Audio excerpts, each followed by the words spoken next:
Located on a lonely island in the middle of San Francisco Bay, Alcatraz, aka the Rock, had held captive since the Civil War. But it was in 1934, the high point of a major war on crime, that Alcatraz was refortified into the world's most secure prison. Its eventual inmates included dangerous public enemies like Al Capone and George Machine Gun Kelly, criminals who had a history of escapes, and the occasional odd character like the infamous Birdman of Alcatraz.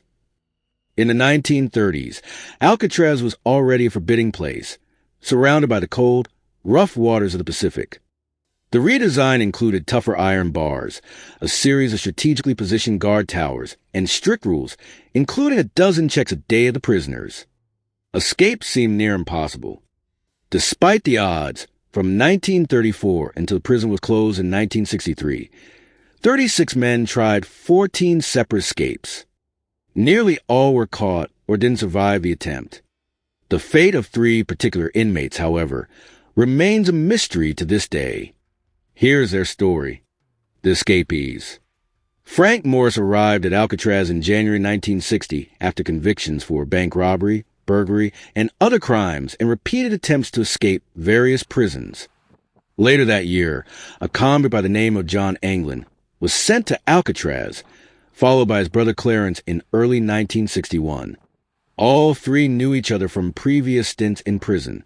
Assigned to adjoining cells, they began hatching a plan to escape. Morris, known for his intelligence, took the lead in the planning. They were aided by another inmate, Allen West. On June 12, 1962, the routine early morning bed check turned out to be anything but. 3 convicts were not in their cells: John Anglin, his brother Clarence, and Frank Morris. In their beds were cleverly built dummy heads made of plaster, flesh-tone paint, and real human hair that apparently fooled the night guards. The prison went into lockdown and an intensive search began. Gathering the clues, we were notified immediately and asked to help. Our office in San Francisco set leads for offices nationwide to check for any records on the missing prisoners and on their previous escape attempts. We also interviewed relatives of the men and compiled all their identification records and asked boat operators in the bay to be on the lookout for debris. Within 2 days, a packet of letters sealed in rubber and related to men was recovered. Later, some paddle-like pieces of wood and bits of rubber inner tube were found in the water. A homemade life vest was also discovered washed up on Cronkite Beach, but extensive searches did not turn up any other items in the area. Piecing together the plan as the days went by, the FBI, the Coast Guard, Bureau of Prison Authorities, and others began to find more evidence and piece together the ingenious escape plan. We were aided by inmate Allen West, who didn't make it out of the cell in time, and began providing us with information. Here's what we learned. The group had begun laying plans the previous December when one of them came across some old saw blades. Using crude tools, including a homemade drill made from the motor of a broken vacuum cleaner, the plotters each loosened the air vents at the back of their cells by painstakingly drilling closely spaced holes around the cover so the entire section of the wall could be removed. Once through, they hid the holes with whatever they could. A suitcase, a piece of cardboard, etc. Behind the cells was a common, unguarded utility corridor. They made their way down this corridor and climbed to the roof of their cell block inside the building, where they set up a secret workshop. There, taking turns keeping watch for the guards in the evening before the last count. See the crude periscope they constructed for the lookouts. They used a variety of stolen and donated materials to build and hide what they needed to escape. More than 50 raincoats that they stole or gathered were turned into makeshift life preservers and a 6 by 14-foot rubber raft. The seams carefully stitched together and vulcanized by the hot steam pipes in the prison. The idea came from magazines that were found in the prisoners' cells. They also built wooden paddles and converted a musical instrument into a tool to inflate the raft. At the same time, they were looking for a way out of the building. The ceiling was a good 30 feet high, but using a network of pipes they climbed up and eventually pried open the ventilator at the top of the shaft. They kept it in place temporarily by fashioning a fake bolt out of soap.